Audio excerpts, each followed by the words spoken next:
លោកជំទាវអ្នកអង្គការមកចំណានកិត្តិមេឃប្រធានសមាគមសិល្បករខ្មែរបាននឹងធ្វើការទិញនៅសម្បត្តិជូនទៅកាន់សិល្បកររបស់យើងទស្សនាដោយឥតគិតថ្លៃនៅថ្ងៃបន្ទាប់មកអបអរសាទរមួយ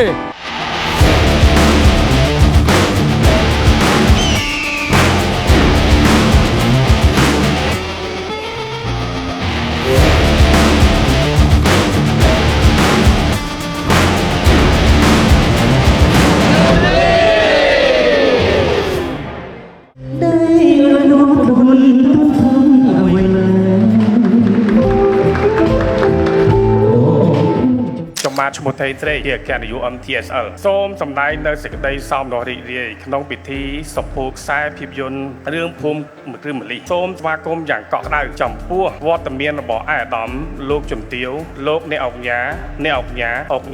បងប្អូនសិល្បៈនិងភ្ញៀវកិត្តិយសជាទីស្រឡាញ់រាប់អានការចូលរួមវិនិយោគក្នុងវិស័យខ្សែភាពយន្តនេះគឺជាការវិនិយោគដោយក្តីស្រឡាញ់រាប់អានជាមួយបងប្អូនសិល្បៈក្នុងស្មារតីការចូលរួមចែករំលែកការងារជូនគ្នាទៅវិញទៅមក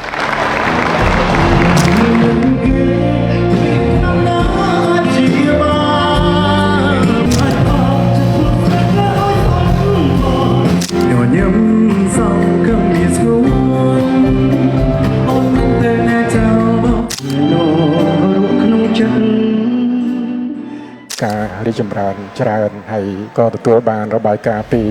បងបុព្វបុរៈដែលជាប្រធានយុវដ្ឋានភាពយន្តដែលលោកនៅទីនេះតែម្ដងថាភាពយន្តខ្មែរបច្ចុប្បន្នមានការរីកចម្រើនច្រើនទាំងគុណភាពទាំងការផលិតទាំងការដឹកនាំសម្ដែងទេពកោសល្យរបស់សិល្បករសិល្បករនីទាំងអ្នកនិពន្ធទាំងអ្នកបច្ចេកទេសទាំងអស់គឺមានការរីកចម្រើនគួរជាទីមោទនភាព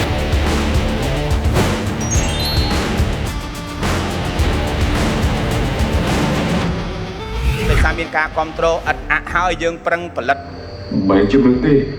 មកទាំងអស់នៅអ្វីដែលថ្មីជានិច្ចជូនដល់លោកអ្នកដូចគ្នាដែរភាពយន្តបើសិនជាចង់ឲ្យមានការគ្រប់គ្រងកាន់តែច្រើនដោយយើងប្រឹងផលិតហើយធ្វើអ្វីដែលប្លែកថ្មីហើយមានគុណភាពរឿងបងខ្ញុំដាក់ចម្ងល់ហ្មងសញ្ញាសួរវិញក្បាលឆ្ងល់លុតបើអត់មានអ្នកគ្រប់គ្រងគឺអត់ប្រយោជន៍បងប្អូនភាពផ្សាយភាពយន្តឧស្សាហកម្មភាពយន្តនឹងដាំដងត្រឡប់ចុះមកវិញនៅថ្ងៃណាមួយឆាប់ក្នុងម៉ោងនេះក្នុងពេលនេះបងប្អូនជនរួមជាតិទាំងអស់ក្នុងនិងក្រៅប្រទេសអាចនិយាយបានថាចំណែករបស់លោកអ្នកស្មើនឹងជាចំណែកនៃការជួយជាតិ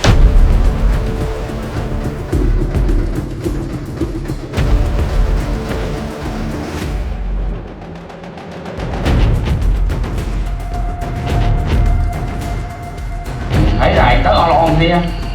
កាន់ខ្ញុំចាប់ទៅតែចាំទៅតើអញណា